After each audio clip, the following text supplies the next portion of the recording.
बहुदिन पूर्वर कथा मनहरपुर नारे गाँटी आउ से गाँव कुंतला नाम चढ़ईटे रोला। कुंतलार थिले दी पुओ आउ गटे झील। बड़ पुअर ना थिला विष्णु आउ सान पुअर ना थिला राजेश। कुंतलार झील मिता से कॉलेज रे पाठ पढ़ुला। बड़ पुआ विष्णुर बाहागर जुली सहित हो सारी थाए। जुली घर रे सब काम धंदा करे।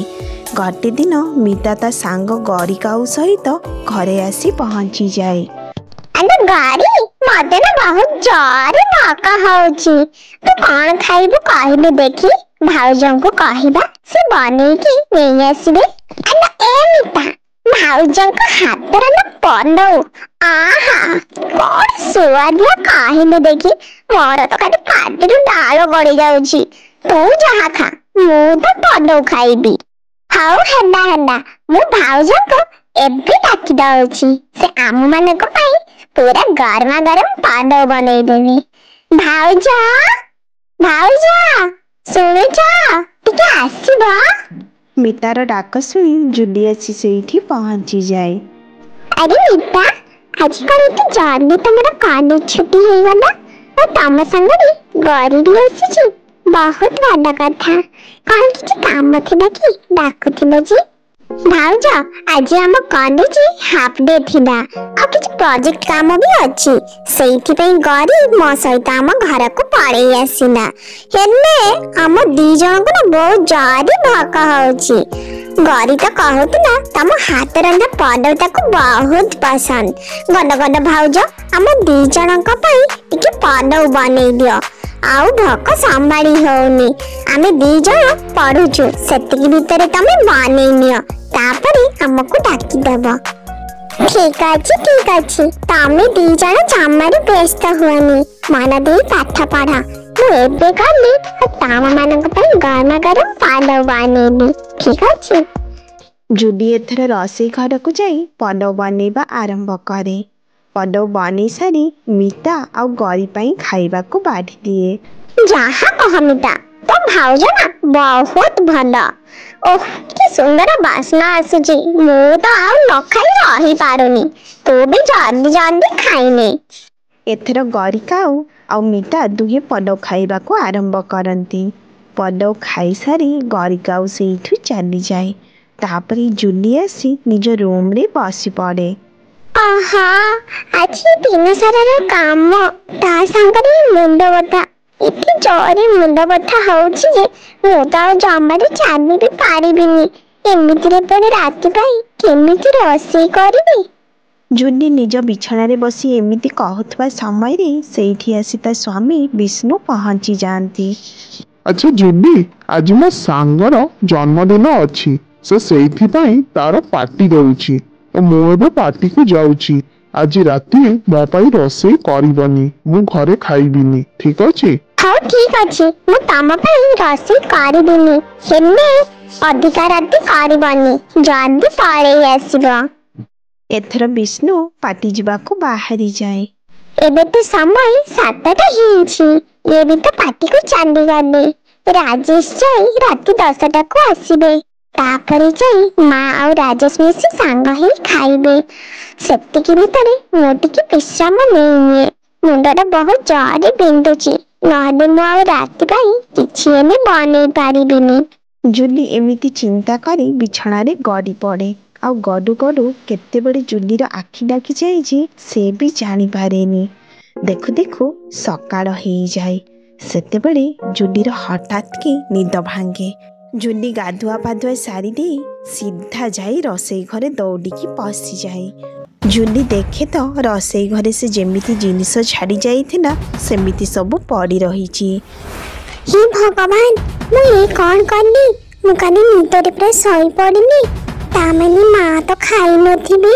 माँ तो कहिथिले राजेश आसिले जाई सेमाने दुही खाइबे कही। मु तो आ उठिनी। माँ को खाइबा न बाठी देली तो से खांतीनी। आ माँ खाई सारिबा परे ही मु खाए। तेबे मती कोन केही उठेइलेनी। माँ तो बहुत रागी जाइथिबे। एबे तो मते बहुत गाड़ी करिबे। जहा भी हो माँ को पाखनु टिके बुली आसे। ଜୁଲି ଏମିତି ବହୁତ ସାରା କଥା ଚିନ୍ତା କରି ଯାଇ ଶାଶୁ କୁନ୍ତଳା ପାଖରେ ପହଞ୍ଚି ଯାଏ। ମା, କାଲି ରାତିରେ ଆପଣ ଖାଇବା ଖାଇବା କାଲି ରାତିରେ ରାଜେଶ ପରା ବାହାରୁ ପାର୍ସଲ 2ଟା ନେଇ ଆସିଥିଲା। ମୁଁ ଆଉ ରାଜେଶ ନା ପାର୍ସଲ ତକ ଖାଇ ଶୋଇଲୁ। ଶାଶୁଙ୍କର କଥା ଶୁଣି ଜୁଲିକୁ ବହୁତ ବାଧିଲା। ସେ ଆଉ ଉତ୍ତର ନ ଦେଇ ସେଇଠୁ ବାହାରି ନିଜ ରୁମକୁ ଚାଲିଗଲା। ସତରେ ମୁଁ ଆଜି ଜାଣିଗଲି ମୁଁ ହଉଛି ଏ ଘରର ବୋହୂ, ଚାକରାଣୀ, ଯିଏକି ଦିନ ରାତି ଏମାନଙ୍କ ସମସ୍ତଙ୍କ ପାଇଁ ଖଟି ଚାଲିଛି। ହେଲେ ମୁଁ ମରିକି ବଞ୍ଚିନି ଏମାନଙ୍କର କିଛି ଏବେ ଫରକ ପଡେନି। ମା ତ ଭଲ ଭାବରେ ଜାଣିଛନ୍ତି ସେ ଖାଇ ସାରିବା ପରେ ହିଁ ମୁଁ ଖାଏ। ସେଥିରେ ପୁଣି କେବେ ଖଣ୍ଡେ ରୁଟି ବଳିଥାଏ ତ କେବେ ଚାମଚି ତରକାରୀ, ସେତକ ଖାଇ ମୁଁ ରହୁଛି। ହେଲେ ମୋ କଥା ବୁଝିବାକୁ କେହି ନାହିଁ, କେହି ପଦେ ମତେ ଆହା କରୁନି। ମୁଁ କାଲି ଭୋକରେ ଶୋଇଗଲି, ସେମାନେ ସମସ୍ତେ ପେଟ ଭରି ଖାଇଲେ, ହେଲେ ବି ଥରୁଟିଏ ମତେ ଉଠେଇଲେନି। ମୁଁ ବି ଏମାନଙ୍କୁ ମଜା ଚକେଇବି, ଦେଖିବି ଏଥର ଏମାନେ ମା ଝିଅ କଣ କରୁଛନ୍ତି। ଜୁଲି ବହୁତ କାନ୍ଦିଲା ଆଉ କାନ୍ଦି କାନ୍ଦି ଯାଇ ବିଛଣାରେ ଗଡ଼ି ଗଲା। ସେ ଘରର କିଛି ହେଲେ କାମ କରିଲାନି। କିଛି ସମୟ ପରେ ଶାଶୁ ଆସି ଜୁଲିର ରୁମରେ ପହଞ୍ଚି ଯାଆନ୍ତି। ଆଲୋ ବୋହୂ, ତୁ ଯେ ଏମିତି ଶୋଇଲୁ କଣ? ତୋ ଦେହ ବା ଭଲ ନାହିଁ କି? ଏବେ ବି ରୋଷେଇ ବି କରିନୁ? ବହୁତ ଜୋରରେ ଭୋକ ହେଲାଣି, ଜଲ୍ଦି ଟିକେ ରୋଷେଇ ବାସେଇ କରିଦେ। କଣ ଆଉ କହିବି ମା, କାଲିରୁ ତ ମୋ ମୁଣ୍ଡଟା ବିନ୍ଧୁଥିଲା, ହେଲେ ଆଜି ଦେଖେ ତ ଖାଲି ଜ୍ୱର ମାରି ବସିଛି। ମୁଁ ତ ବିଛଣାରେ ଜମାରୁ ଉଠି ପାରୁନି, ମୁଁ ରୋଷେଇ କାମ କରିପାରିବିନି। ମିତା କହୁଥିଲେ ଆଜି ତାଙ୍କର ଛୁଟି ଅଛି କହି, ଆପଣ ଯାଇ କହିଦିଅନ୍ତୁ ମିତା ରୋଷେଇ ବାସେଇ ଟିକେ କରିଦେବେ। ମୁଁ ତ ମା ବିଛଣାରେ ଉଠି ପାରିବିନି। ବୋହୂର କଥା ଶୁଣି କୁନ୍ତଳା ଦେବୀ ନିଜ ଝିଅ ପାଖକୁ ଚାଲି ଯାଆନ୍ତି। ଆଲୋ ମିତା, କଣ କରୁଛୁ? ଆଲୋ ମା ମିତା, ଏ ବହି ଧରି ଏଠି କଣ କରୁଛୁ? ଆଜି ପରା ତୋର ଛୁଟି ଅଛି। ତୋ ଭାଉଜର ଦେହ ଜମାରୁ ଭଲ ନୁହଁ, ସେ ତ ବିଛଣାରୁ ଉଠି ବି ପାରୁନି। ଗୋଟେ କାମ କର, ଆଜି ତୁ ସମସ୍ତଙ୍କ ପାଇଁ ଖାଇବା ରୋଷେଇ କରିଦେ, ତାପରେ ପାଠ ପଢିବୁ। ମା, ତମେ ବି ଚାଲ ନା, ମତେ ଟିକେ ସାହାଯ୍ୟ କର। ମୁଁ ଏକୁଟିଆଟା ଏତେ ଜଣକ ରୋଷେଇ କାମ କେମିତି କରିବି କହିଲ ଦେଖି? ଚାଲ ଚାଲ, ତମେ ଟିକେ ପରିବା କାଟିଦେବ, ଅଟା ଚକଟି ଦେବ। ଆରେ ନା ନା ନା, ମୋ ପାଖରେ ପରା ସମୟ ନାହିଁ। କାଲିର ସିରିଏଲଟା ମୁଁ ପୁରା ଦେଖିନଥିଲି, ଏବେ ତାର ରିପିଟଟା ଦଉଛି, ତାକୁ ବସି ମୁଁ ଦେଖିବି। ତୁ ତ ଜାଣିଛୁ ମୋର ଏଇ ଜୀବନଟାରେ ଖାଲି ଟିକେ ସିରିଏଲ ଦେଖା ବାଦରେ ଆଉ କଣ ଅଛି। ଏ କାମ ଧନ୍ଦା କଥା ତୁ ମତେ କହନି, ଯା ଯା ତୁ ସବୁ କରି ପକା। ମିତା ରୋଷେଇ ଘରେ ଆସି ରୋଷେଇ କରିବା ଆରମ୍ଭ କରିଦିଏ। ରୋଷେଇ ସରୁ ସରୁ ଜୁଲି ଆସି ଖାଇନିଏ। ଜୁଲି ପରେ ପରେ ମିତାର 2 ଭାଇ ବି ଆସି ଖାଇ ନିଅନ୍ତି। ତାପରେ ତା ମା ବି ଖାଇ ନିଅନ୍ତି। ୟା ପରେ ସେ ଟିଭି ଦେଖିବା ପାଇଁ ଚାଲି ଯାଆନ୍ତି। ମିତା ଥାଳି ଗୋଟେରେ ରୁଟି ଖଣ୍ଡେ ଧରି ପାଟି କରି ଆସି ତା ମା ପାଖରେ ପହଞ୍ଚିଯାଏ।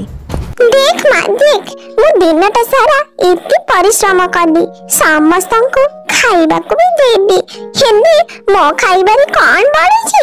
ଏଇ ଖଣ୍ଡେ ରୁଟି ଆଉ ହାଣ୍ଡି ତକ ପଛି ଯାହା ଟିକେ ଭାତ ଆଣିଛି।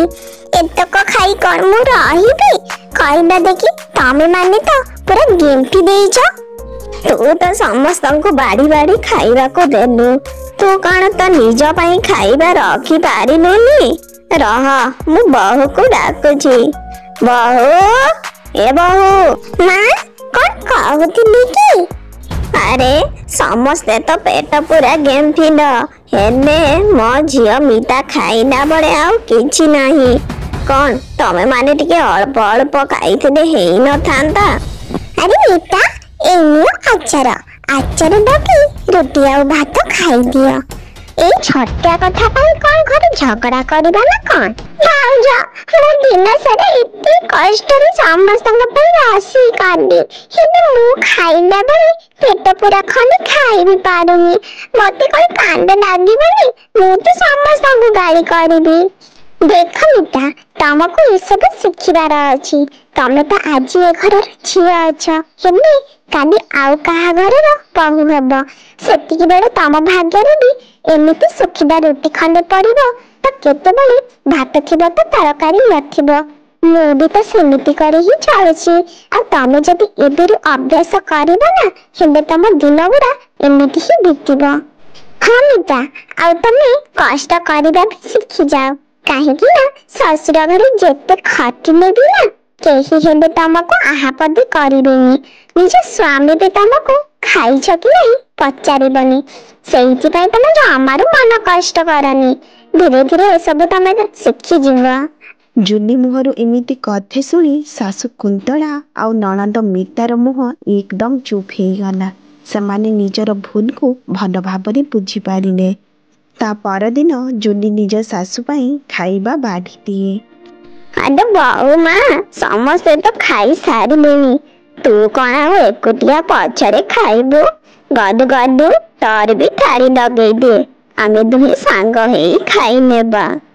ଏଥର ଜୁନି ନିଜ ଶାଶୁ ଘରେ ବେଶ ଖୁସିରେ ରହିଲା।